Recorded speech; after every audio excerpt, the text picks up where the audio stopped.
Hi friends, ನಾನು Shankar Babu. Like ಮಾಡಿ, share ಮಾಡಿ, ಸಬ್ಸ್ಕ್ರೈಬ್ ಮಾಡಿ.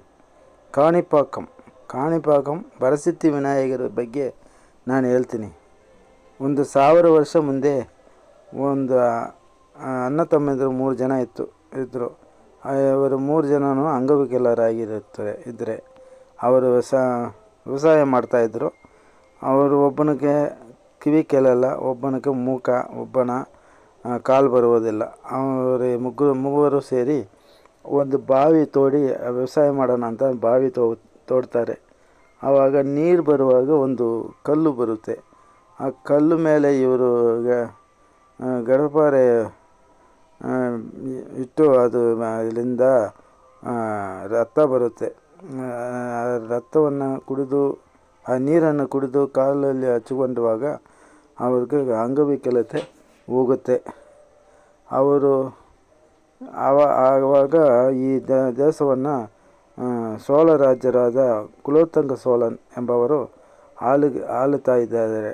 ಅವರು ಹೋಗಿ ಆ ರಾಜನ ಹತ್ರ ಹೇಳ್ದಾಗ ಆ ರಾಜ ಇಲ್ಲಿ ಒಂದು ದೇವಸ್ಥಾನ ಕಟ್ಟಿಸ್ತಾನೆ.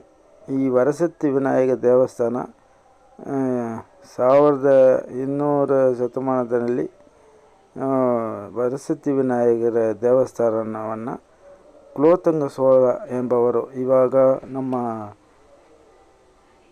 ತಂಜಾವೂರು ದೇವಸ್ಥಾನ ಕಟ್ಟಿದ್ದಾರಲ್ಲ ರಾಜರಾಜ ಚೋಳನ್, ಅವ್ರ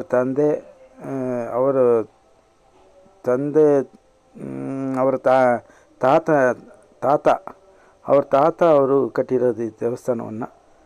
ಆವಾಗ ಚೋಳ ಪೇರರಸು ಅಂತ ದೊಡ್ಡದಾದ ಒಂದು ಪೇರರಸು. ಅದು ತಮಿಳುನಾಡು, ಕರ್ನಾಟಕ, ಆಂಧ್ರ, ಕೇರಳ ಮತ್ತು ಸುಮತ್ರ, ಜಾವಾ, ಶ್ರೀಲಂಕಾ, ಸಿಂಗಪೂರೆಲ್ಲ ಅವರು ಆಳ್ವಿಕೆ ಕೆಳಗೆ ಇತ್ತು. ಅವರು ಕುಲೋತ್ತುಂಗ ಚೋಳನ್ ಎಂಬವರು ಕಟ್ಟಿರುವ ಈ ದೇವಸ್ಥಾನ. ಇಲ್ಲಿ ಬಂದು ಬೇಡಿಕೊಂಡ್ರೆ ಅಂಗವಿಕಲತೆಯೂ ಹೋಗುತ್ತಂತೆ, ಕೇಳಿದ ವರವನ್ನು ಕೊಡ್ತಾರಂತೆ. ಈ ವರಸಿದ್ಧಿ ವಿನಾಯಕರು ಗಣೇಶನ ದೇವಸ್ಥಾನ ಇದು. ಇಲ್ಲೇ ಉದ್ಭವವಾಗಿರೋದು, ಸ್ವಯಂಭೂವಾಗಿ ಹುಟ್ಟಿರುವುದು ಈ ದೇವಸ್ಥಾನ. ಇಲ್ಲಿ ಹತ್ರನೇ ಶಿವನಿಗೊಂದು ದೇವಸ್ಥಾನವೂ, ವರದರಾಜ ಪೆರುಮಾಳಕ್ಕೂ ಒಂದು ದೇವಸ್ಥಾನ ಇದೆ. ಇವಾಗ ಅಷ್ಟು ತೋರ್ಸೋಕ್ಕಾಗ್ತಾಯಿಲ್ಲ, ಟೈಮ್ ಇಲ್ಲ. ಈ ದೇವಸ್ಥಾನ ಒಳಗೆ ಮೊಬೈಲ್ ತಗೊಂಡು ಹೋಗಬಾರ್ದು ಅಂತ ಒಂದು ರೂಲ್ಸ್ ಇದೆ. ಅದಕ್ಕೆ ನಾವು ಆಚೆಯಿಂದ ತೆಗೆದಿದ್ವಿ.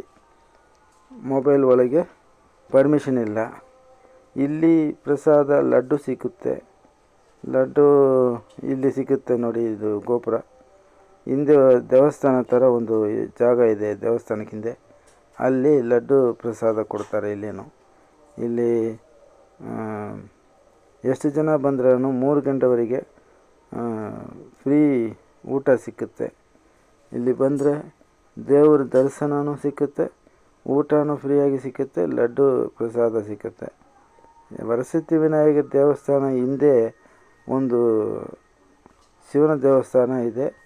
ವರಸಿದ್ಧಿ ವಿನಾಯಕ ದೇವಸ್ಥಾನ ಮುಂದೆ ಒಂದು